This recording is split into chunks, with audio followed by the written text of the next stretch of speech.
I just went live, and the second I went live, all the streetlights just popped on, which was really shocking. I just got asked a question, which I think is a good question, which was, if reality is an illusion, then why... I won't go into this lady's details of what she's doing, but she's in another country and she's making money and she wants to move back to Europe. And she's like, I'm frightened of taking that chance of moving back to Europe and things not working out. Why do I care if reality is an illusion? And I'm like, well, I didn't tell you reality was an illusion. I don't know where you've got that from. It's not the language that I use a lot. And it just got me thinking about a couple of things. One is, don't shove highfalutin philosophical ideas that you haven't really digested or that aren't for you into your daily life, into like, oh, what cereal will I have this morning? Well, it doesn't fucking matter because reality is an illusion. Okay, leave the house with no cereal inside of you. Go and work. Oh, I feel cranky and tired now. Why not? Well, I didn't eat any cereal. Why didn't you eat any cereal? Well, because the cereal's an illusion and I'm an illusion too. It's not true. It's not true like that. There are Buddhist sutras, Buddhist texts out there that say things like reality is an illusion. At least that's what we get translated into English.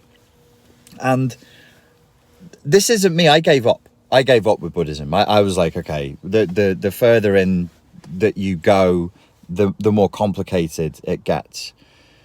So I'm not being pompous when I say this, because I didn't do it. But when we get bits of Buddhism and Hinduism and Vedic texts, and I have covered this before on the channel elsewhere, we don't really know what's being said. Not really.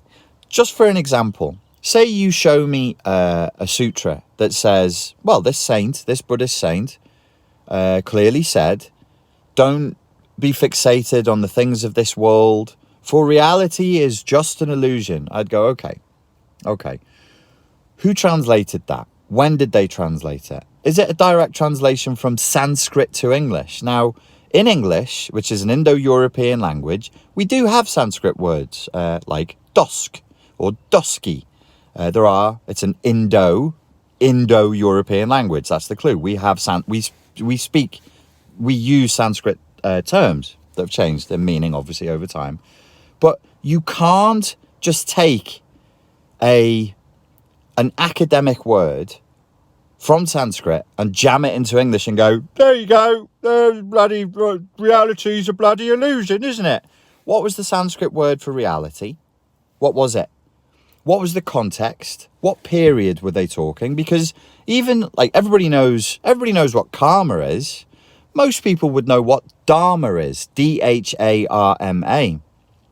And when you use karma or dharma and you actually want to know what they really mean, it depends on the school, it depends on the period, it depends on when you're talking about. So whatever the Sanskrit word was for reality, do you have a degree in ancient Sanskrit as it applied to Vedic texts? Because I don't. When it says reality is an illusion, and then you find the Sanskrit word for illusion, we don't know what that means. And is it useful to take, this is like high level black belt 5th Dan concepts, and then just wake up one day and go, oh, I'm going to put that in my life. I'm not going to put socks on today because reality is an illusion. And I would say, no, it's not useful to do that. Reality, it's a funny thing because I was just thinking this now. I'm sat in a car park. I'm in England. I've just driven from Prague through Germany and Belgium and Holland to England. And I'm pretty tired. And I'm in a car park here, and there's a McDonald's and there's like a Costa coffee, and it's all a bit rough and it's all a bit grotty. And the concept of reality as a simulation has been on my mind, and synchronistically this lady asked me a question about reality being an illusion. And it just occurred to me now, it's a dualistic question, because it's like saying up is down. Here's reality. Here's the dichotomy. Here's reality and here's illusion. Reality is illusion. Well, it can't be. Up can't be down. Dry can't be wet. Left can't be right. So it literally can't be. It's like saying in is out. Unless you're trying to make some Zen transcendent paradigm popping statement, in which case I would say, wowee. And did you pay your phone bill this month? Did you? Did you tidy your room? Did you change the oil in your car? Is everything else sorted out before you start wondering about whether reality is illusion? It's a dualistic statement, because in this statement there is reality and there's illusion. So I then started thinking about it, and I was like, why do I never say stuff like that? And I was like, well, A, I don't think it's helpful, and then B, I was like, I don't think it's true. I don't think it's true. I think that there is the idea that there's a split, that there's reality and there's illusion, is false. From a scientific point of view, it's false. When we speak to people who are very into, I'm going to switch off the comments for a section because they're all over my screen. Hang on, how do I do that? I'll just live with it. Oh no, top chat, live chat, hide all chat messages. I'll hide the chat for a second just so I can concentrate. Because I was pleased with this. I thought, oh, this is actually quite clever. I've thought a clever thought. Let me get it out there. So if you say reality is illusion, that's two things that are not the same thing that you're now saying are the same thing. By very definition. Like, here's reality over here, here's illusion over there. So then I was questioning myself, why don't I ever say things like that? Because from a cognitive point of view, the distinction between reality and illusion is very blurry at best anyway. The science of cognition tells us that when we perceive, when we absorb information, we're not processing reality because there's too much. So say we take 1% or maybe 2% of what's actually out there and you absorb it, then do you know what you do with that tiny amount? This is according to the science of cognition. You distort, you delete, and you generalize. So you take that 2%, you delete a ton of it. What you're left with, you distort massively. And then in order to store it in your brain or to process it, you massively generalize the experience.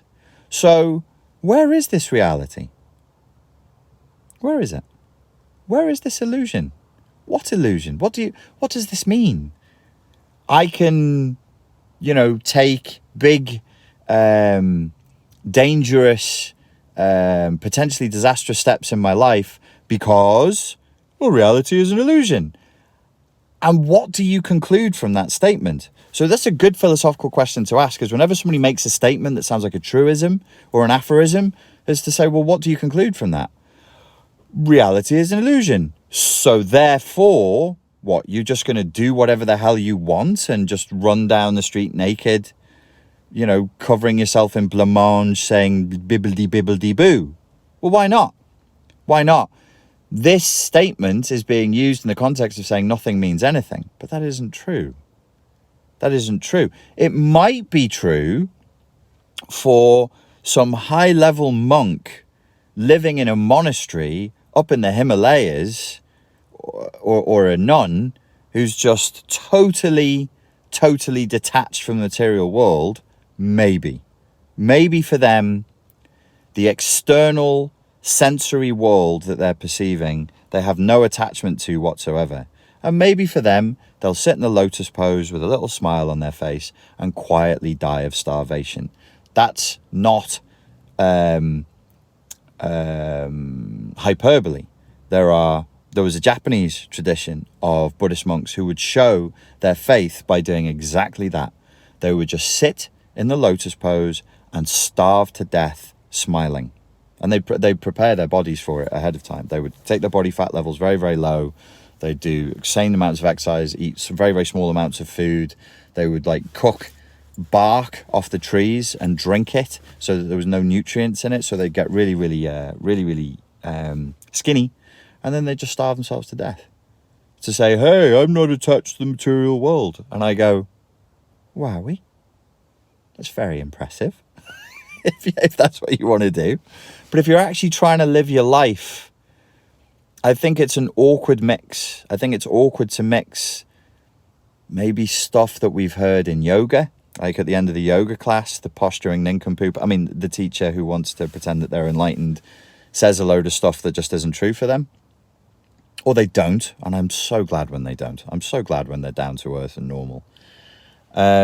Or you read it somewhere, or somebody told it to you, or you think that's what you're supposed to think. This is what Slavoj Žižek says when he talks about Western Buddhism. This is like a dumbed down, not even dumbed down, it's not even the same system of thought. It's like neoliberalism with an Asian face. Is Western Buddhism. It's not.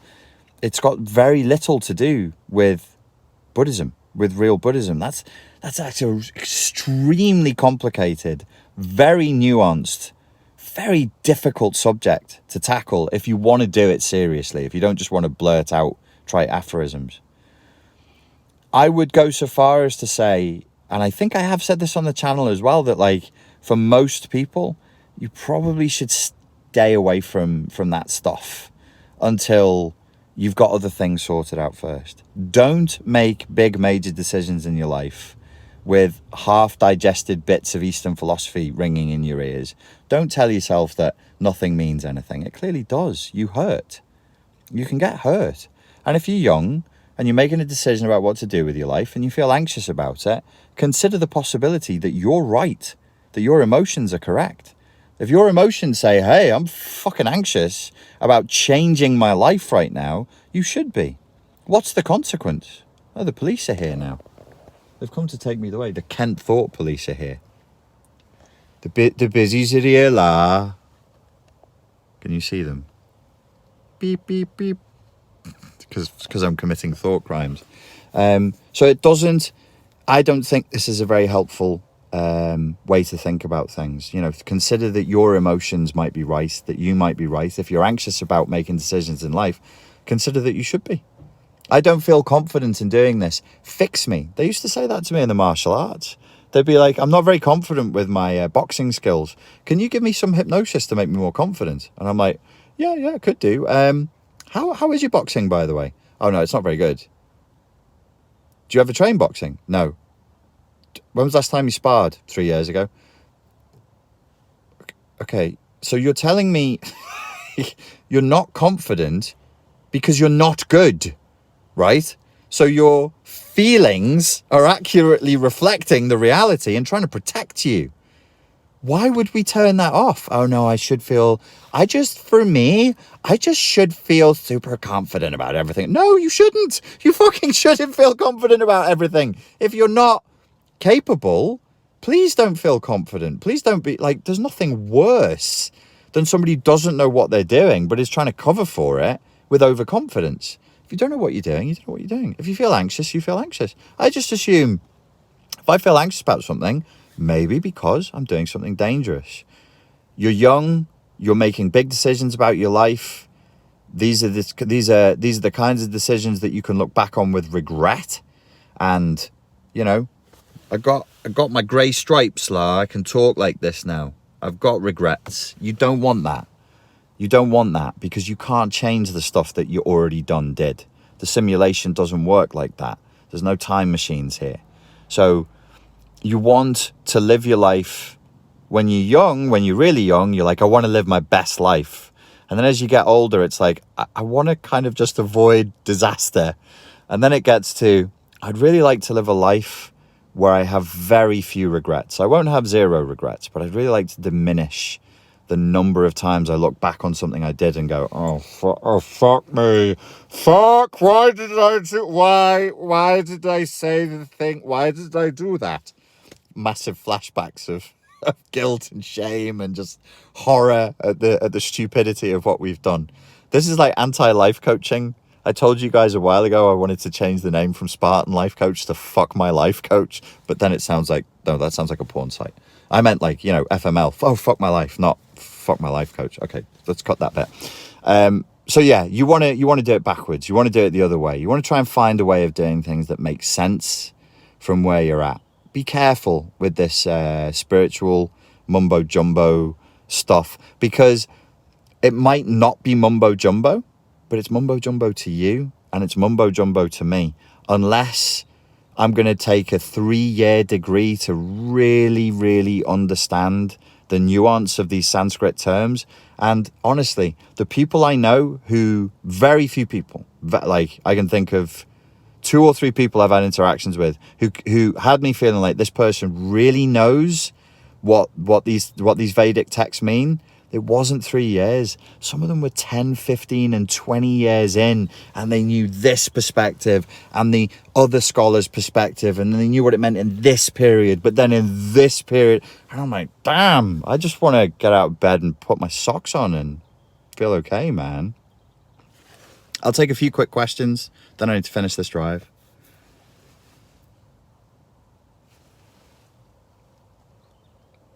It's Mumbai Jumbo. If you lack context, you got spell corrected to Mumbai Jumbo, Mumbo Jumbo. Yeah, if it lacks context, yeah, it really is. If you don't understand the terms, and it can really screw you up. If we live in times where there's so many of us, there's so many humans.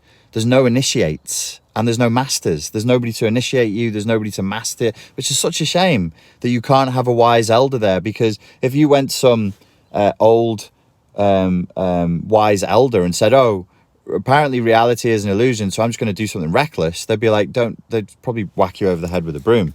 Like, don't do that. Don't do that, you idiot. That's not what it means. Don't do that. Look before you leap. Be careful, plan, make sensible decisions based on good ideas and rationality and understanding, and try and have them be in congruence with your core values. Jason says people have to be willing to put in the work to achieve an education and experience in anything. Absolutely. Anna says, so not to take risks? No, I didn't say that, my dear. You should take risks. You should be brave, but recklessly, no. Reality, if reality is an illusion and reality is a simulation, maybe it's a simulation. Okay, fine. So it's not like reality simulation, I can do whatever I want. No, that would mean in this illusion, in this simulation, there is consequence and there is pain. And the pain is, well, if it's illusory or simulated, it doesn't matter, because subjectively it will feel bad to you. And this is not...